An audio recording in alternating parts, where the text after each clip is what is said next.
I see the Lamborghini, he's got the Aston Martin out, got a whole bunch of cars. We got to figure out what this guy did to be able to put himself here. Are you from Los Angeles originally? Well, I was born in Colombia. I came here when I was 6 years old. Meet Edwin Avrayave. Over the last 25 years, he's built one of the largest nine-figure empires in the city of Los Angeles. Over 25 years, how much money has that business generated you? That business has made over 600 million. Despite creating a $600 million company, Edwin didn't start here. In fact, he spent his childhood growing up in poverty and even living in a foster home. And both my parents ended up in jail. When they really put my dad away for a long time, I made him a promise that I'd take care of the house. And I became the head of household at 15 years old. And I got a chance to start working early, and then I started hustling. Even though at an early age he faced extreme adversity, he ultimately prospered and became one of the most successful entrepreneurs in all of Los Angeles. In this video, Edwin breaks down how he went from being broke and living in poverty to creating one of the most successful nine-figure business empires in the entire world.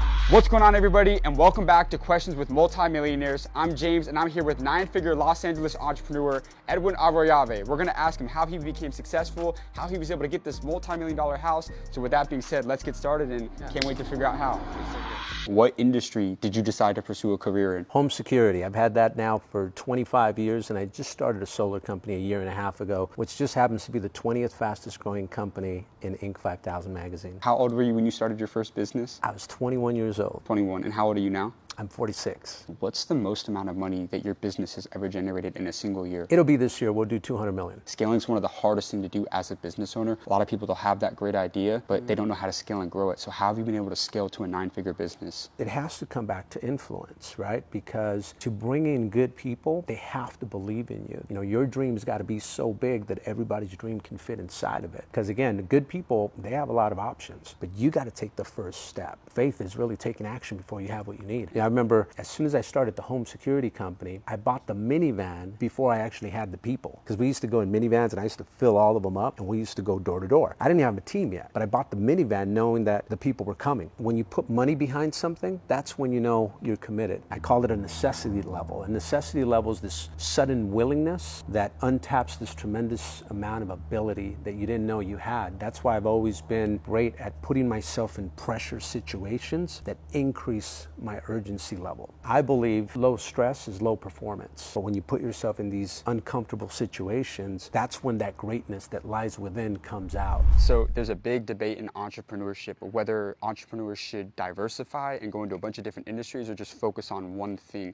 It seems like you doubled down throughout your career in the security business. Now you're branching off a little bit into solar, but what are your thoughts on diversification for entrepreneurs, or do you think they should just really focus on one thing throughout their career? Well, I think in my experience, at least, you focus on one thing, you become really good at it, then that becomes your bread and butter. Right. And then you start to diversify, right? But first you have to find the business that brings in the constant cash flow no matter what. Right. That way then you can invest and take some chances in other businesses that you maybe not know as well. But I'm a firm believer in sticking to what you know, become really good at that, and then you could diversify. But trying to do 10 things at the same time, you know, you have to get obsessed to be great at something. Like for me, I wanted to be great in the home security industry. Like I wanted to be the best. I want to be the best, and I'm constantly trying to improve in that. And now we're bringing that into solar. It took me 17 years to do 40 million in 1 year for security. It took me 1 year to do that in solar. But that's because I had already paid the price for 17 years. You've generated hundreds of millions of dollars in revenue throughout your career. What has been the best financial advice that you've ever received throughout your lifetime? Well, at the time, I didn't really have a mentor, so I sort of just kind of had to figure it out on my own. But one of the great things that I did when I first started was I would split my check 3 ways, and I would live on a third of it. One would go towards IRS and savings, and then the other one would go towards a reserve account that no one could touch. Yeah. You could call me and ask me for money. To me, that reserve account did not exist. And that reserve account has always helped me through tough times, because in life and pain are inseparable, and you're gonna have to go through some tough times. So for me, because I like nice things, but being able to cut it 3 ways allowed me not to live outside my means. Right. That said, I was huge on having nice things. It's what made me want to work hard. You know, I wanted to stand out. I wanted to be rare. You know, at 21 years old, I wanted to be the first 21-year-old in my city driving a Mercedes convertible. I didn't want to do it when I was 28, because by then everybody had a Mercedes, right? So just little ways that I would compete against myself. What is the greatest dream that you've ever accomplished throughout your lifetime? It has to be my first one. I promised my mom that I would buy her dream house, and at 21 years old, I remember being woken up by a roach, and I said, this is the last time a roach which wakes me up. And I went to an open house that weekend and I realized that, wait a minute, all I have to do is come up with $12,000 as a down payment. All I got to do is come up with $1,400 a month. I'm like, I do that in one day. So I grabbed my mom, I picked her up, took her to the house. I said, Mom, this home will be yours in 90 days. And at that point, I sort of tricked myself into success because I wasn't going to let her down. She started crying, I started crying. And then I just knew, like I said earlier, with regards to the blueprint, I knew I needed to do 8 to 10 sales for 12 weeks straight, and if I did that, I would be able to buy my mom her house. And that's the reason I did not quit when it was 8 o'clock, 9 o'clock, and I wanted to stop because I didn't have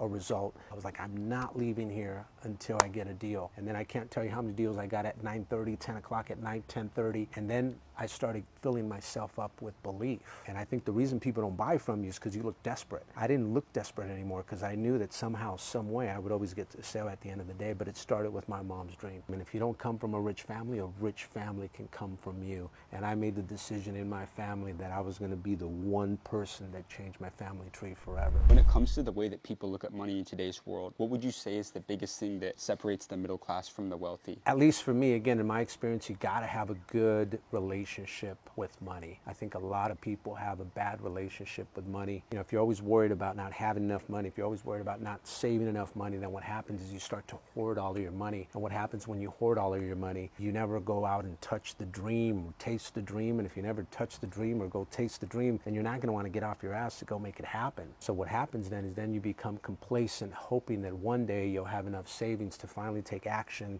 to have whatever it is that you want. But the reality of it, unfortunately, is the chances of that happening are slim to none. What probably will happen is you're going to get punched in the face, you're going to get knocked down, and at that point, it's going to take most of your money, if not all of your money, and then you're stuck in this endless, vicious cycle of trying to have enough money so you can finally take action and become whatever it is that you want to become. But in reality, you should become first, then take action, and then you could have whatever it is that you want. And that's an abundance mindset. For me, I started with becoming. Becoming is, like we said earlier, you have to have hope, the desire to want to do something great, faith, knowing that it's going to happen, taking action before you have what you need. And then you have to believe in yourself. And believing in yourself means believing something in your heart before you actually have it, believing that you're worth $1 million a year in your heart before you actually have it. The only way that ever happens is if you step into the uncertainty of something that demands more than you think you're worth. And when you do, when you succeed at it, then what happens is you start taking action before you have what you need because you realize you're a money-making machine and the money's already in its way. The other thing that happens when you take action before you have what you need is it sends a signal to God, causes Him to act, and now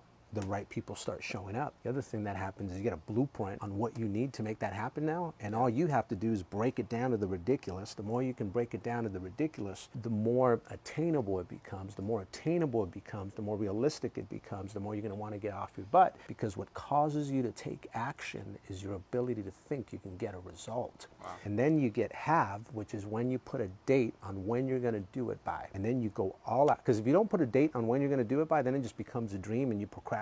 I've always been on about dates. I'm going to do it 90 days later, and then you go after it like your life depends on it. And the hardest part about this little formula I'm giving you is that for whatever reason, right as you're going to get your blessing, you're going to get your biggest test, and you're going to get punched, you're going to get knocked down, and it's at that point where you got to make a decision. Do you spring back up and revert back to who you used to be, someone that makes excuses all the time, or do you continue to push forward, having faith that the right people are going to show up and you focus on what you can control, and then everything happens at the end? I can't tell you how many times miracles have happened just because I did not quit.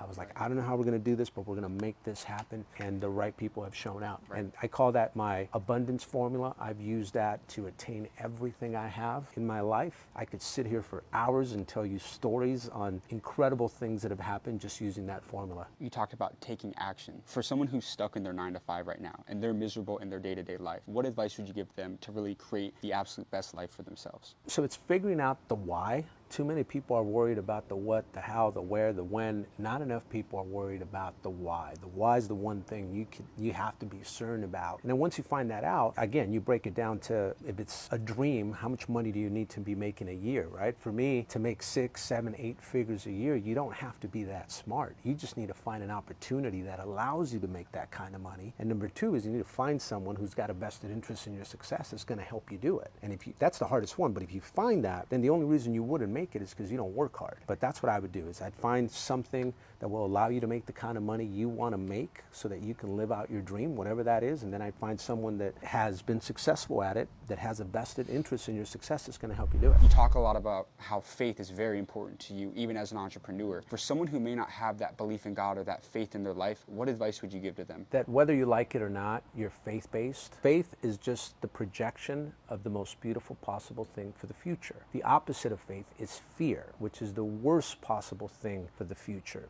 If you think about it, they both haven't happened yet. You just have to choose, are you going to be positive or are you going to be negative? 90% of winning in life is just being positive, and that's where faith is so important. For someone who's trying to find that relationship, like what advice would you give to people that are really trying to build their relationship with God? Give yourself grace. We're not perfect. It's why we need God. If we were perfect, we wouldn't need him, so you're going to fall and you're going to make mistakes. But what I would say the adversary wants you to do is when you make those mistakes is he tries to pull you away and say, hey, if you go back, you're a hypocrite. But that's where he wants you. And it's when you're going through those struggles that you should have a connection with God. And it doesn't happen overnight. For me, I wrestled with it for 18 years, 20 years, but it was in my heart that I knew that I needed to get closer to God, because it didn't matter how much success I got, I always felt a little empty. There was always something empty in my heart. Every dream I've accomplished, and it was just, I'm like, all right, I got to go to something else. Yeah. And it's been a game changer for me. And it's not a bad thing, but I used to think that exterior factors like women, exotic cars, big houses would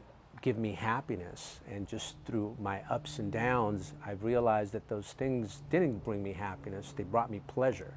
Now, there's nothing wrong with pleasure, but just keep in mind that pleasure is a sensation, and therefore it's unstable, because in the scales of life, it's always going to get balanced out by the discomfort and pain that you have to go through. So one of the ways that I've realized that my happiness comes from is living inside out versus exterior in. And the way you live inside out, which has been the biggest game changer for me, is gratitude exercises. And then number two is being able to take a negative and turn it into a positive. If you could do those two things, you start to live inside out versus exterior in.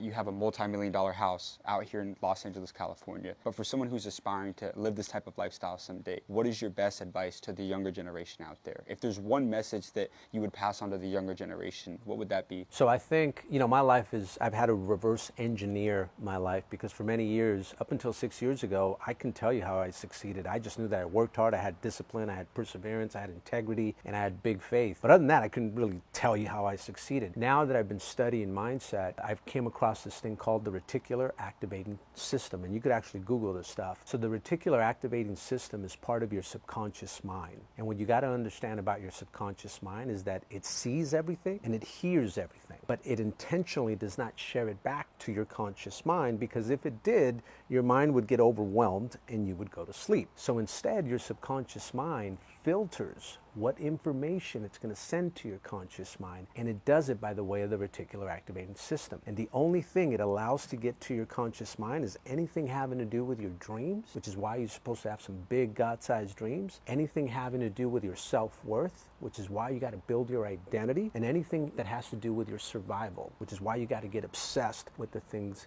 that you want. Because sometimes if you don't do those three things, you could have an opportunity that will change your life forever and you won't even see it. As I look back to the decision I made at 21 years old when I left a job that was paying me $70,000 a year and everybody thought I was crazy, I could tie it back to that, because at 12 years old I used to daydream all day long on how one day I was going to make 100 grand by the age of 21. I started going to Rodeo Drive in Beverly Hills and I started dreaming of how one day I was going to end up there. I had these huge dreams. I had my self-worth, which was already kind of high because I had accomplished some good things at a young age, and I needed it for survival. Like I was like, there was no way that I wasn't going to succeed. I made a promise to my mom, I made a promise to my dad, and I was going to make it happen. So understanding that is huge. Man.